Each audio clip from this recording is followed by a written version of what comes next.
大家好。好。我在离岛的日子，不是说我讲话结巴啊。最近朋友说你出了什么书？我说我出了一本我在离岛的日子。你怎么变得口急了啊？那因为刚刚讲过，它是离岛的大陆的离岛的离岛的离岛啊。好，那回来说这个，所以我就在想我今天在用朗读我的书的内容的方式来回答这个问题。那看大家觉得喜不喜欢？如果不喜欢，你就可以真的站起来，假装要离开，那我就会改了啊。好，那为什么我一个人会跑到一个小岛上去，连续4个月去住了都半个月以上？所以整整在那边等于住了2个月哈。那这个小岛只有2.6平方公里啊，那么总共的人数不到200人。我为什么做这件事啊？我们基本上找一个无人的所在，为什么叫这2个人来讲？这2个搞孤僻习惯的哈，你这轻微的自闭症这样。那因为我为什么到这个岛上去？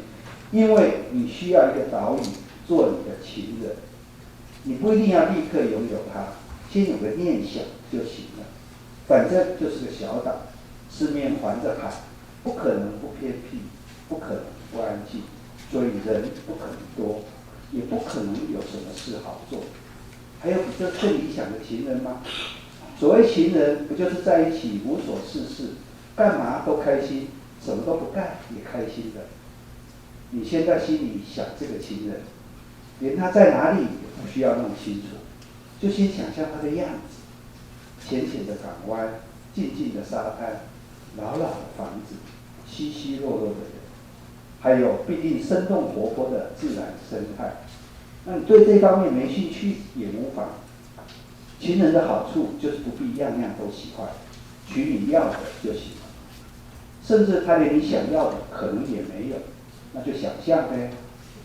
先认了这个情人，你会开始不经意地发现他的倩影，在报纸上、电视上、一些人写的书上，某一些场合不经意的言谈间，情人的名字令你耳目一亮，急切地想知道更多。但是呢，也不必急着去 Google 它，那个仿佛无所不能的世界情报局档案，哪里比得上自己零零星星捡拾的片段呢？你也可能像我一样，一次又一次去看我的岛屿情人，爱着无可自拔，爱着死皮赖脸，一开口就是我们东举，明明借来的房子，却动不动叫我家，熟悉每一条偏僻的基调小径，了解每个月的潮汐起落，叫得出每个小朋友的名字，他们都叫我大师兄，多得意。东举国小6年级一共5个女生，5个同学，他们都叫我大师兄的原因，是因为我第一次去就去参加他们的户外教学活动，我就跟他们说，我是跟你们一起来学习的，所以你们要叫我大师兄。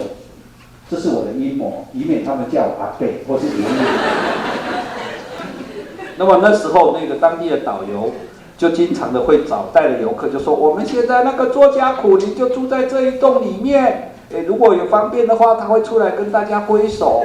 那我就在写作，就走到窗口跟大家挥挥手，像教州一样啊。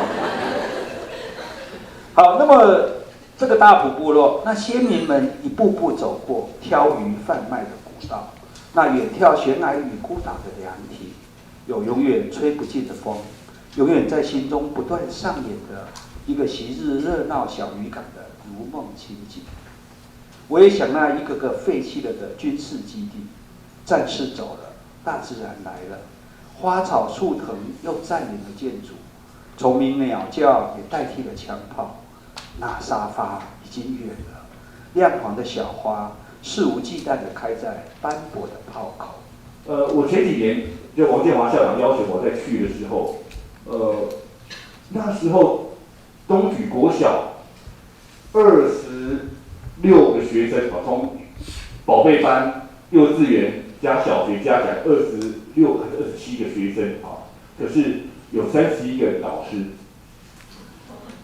，31个啊，就是31个人照顾这26、7个，然后上个月我再问他们，学生只剩下13个还是14个，然后老师剩17个，我的学生现在只剩没有超过15个啊，我详细数字你记不记得？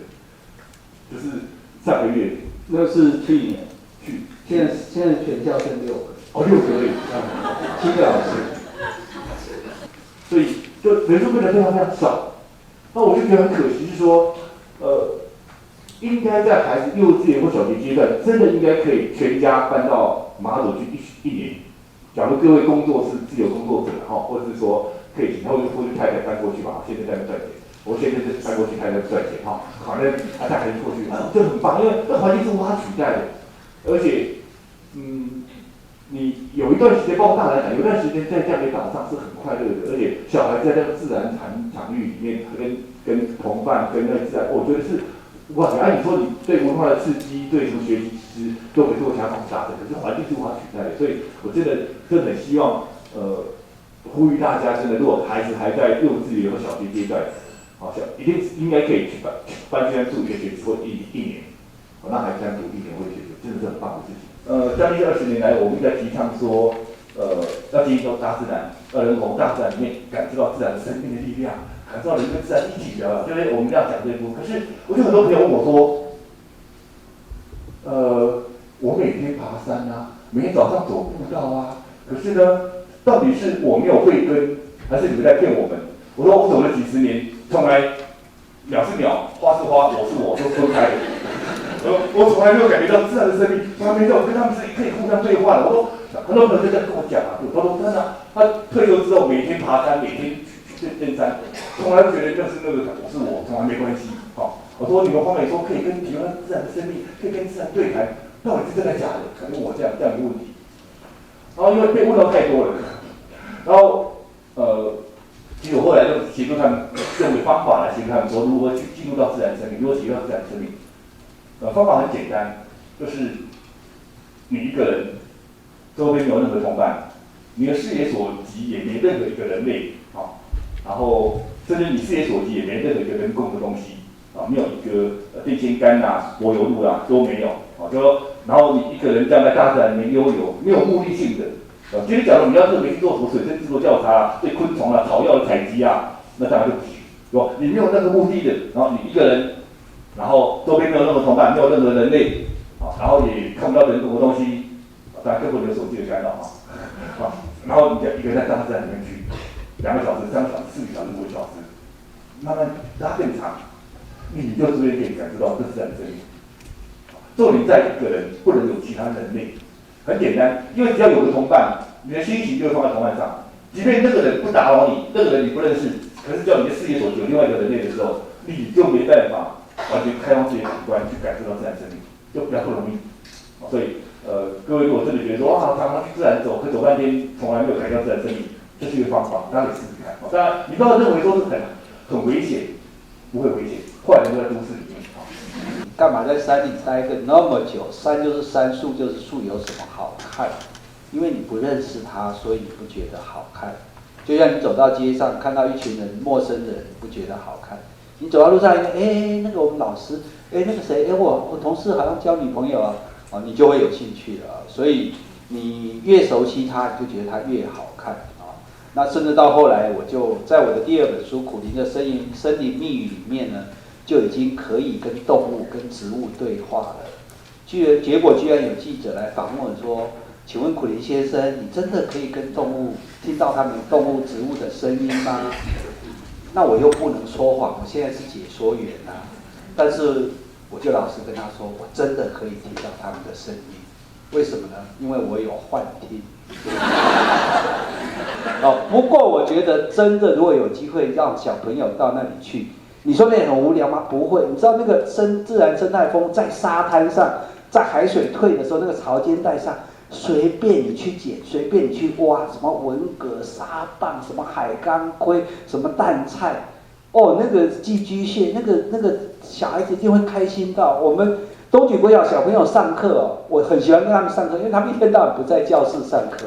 等一下又去写生，等一下又去走这个古道，等一下又去海滩做沙雕，那个实在是太开心了。如果这个国小眼看着快要没有学生了各位赶快这个把自己的小孩那个迁到那边去那个我相信他会有一个非常难忘的这个童年。